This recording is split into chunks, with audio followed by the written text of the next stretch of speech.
Brexit trade talks between the EU and UK could be on a knife edge amid concerns exports could be brought to a screeching halt if furious French and Spanish fishermen don't get what they want out of Brexit. French President Emmanuel Macron threatened to scupper any Brexit deal that sacrifices French fishermen, as he continues to stand in the way of Brexit talks reaching a breakthrough. He is said to be concerned that 20% of French fishermen risk losing their jobs if quotas are drastically reduced if the EU does not have the same access to UK waters after the transition period. French fishermen have also threatened to blockade lorries carrying Britain's catch, as most of the fish and seafood caught by British fishermen is exported, with 3/4 of it going to the EU. Clément Beaune, Mr Macron's Europe minister, tweeted, "One single objective, to defend and protect the interests of fishermen. We're fighting for French fishing." Scottish sea farm boss Jamie Macmillan has warned it could go either way for his company, which exports live shellfish to Europe,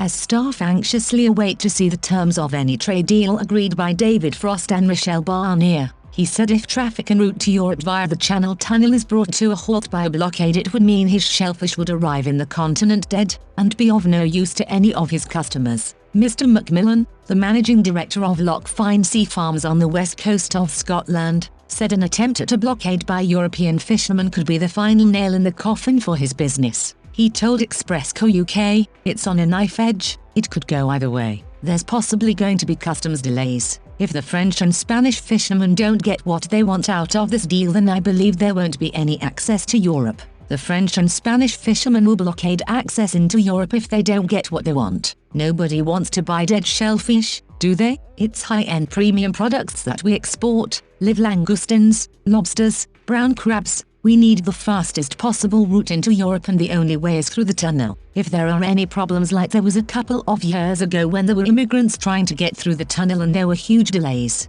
it could mean we miss the transport in France and our goods arrive 24 hours later." Mr Macmillan said even a short upset in the flow of goods from Britain into mainland Europe could have devastating consequences for firms. He explained that despite him building up a good rapport with his long-term customers on the continent, they would not think twice about switching to another company if he fails to deliver. He said, "Our buyers will just buy elsewhere from other European countries. They could source their shellfish elsewhere if there is going to be any problems with sourcing product from the UK. You're not going to be loyal to somebody if they don't deliver your goods in time, are you?" Mr Macmillan said if Loch Fyne Sea Farms and other exports in the area are hit hard by a possible blockade by angry EU fishermen, it will hit fishing villages hard. The company, which employs 22 people, is based in the picturesque village of Tarbert in the heart of the Mull of Kintyre. He said if his and neighbouring firms go under due to chaos at the border, it would mean the village would be stripped of its rich fishing heritage overnight and reduced to a tourism outpost. The farm boss explained,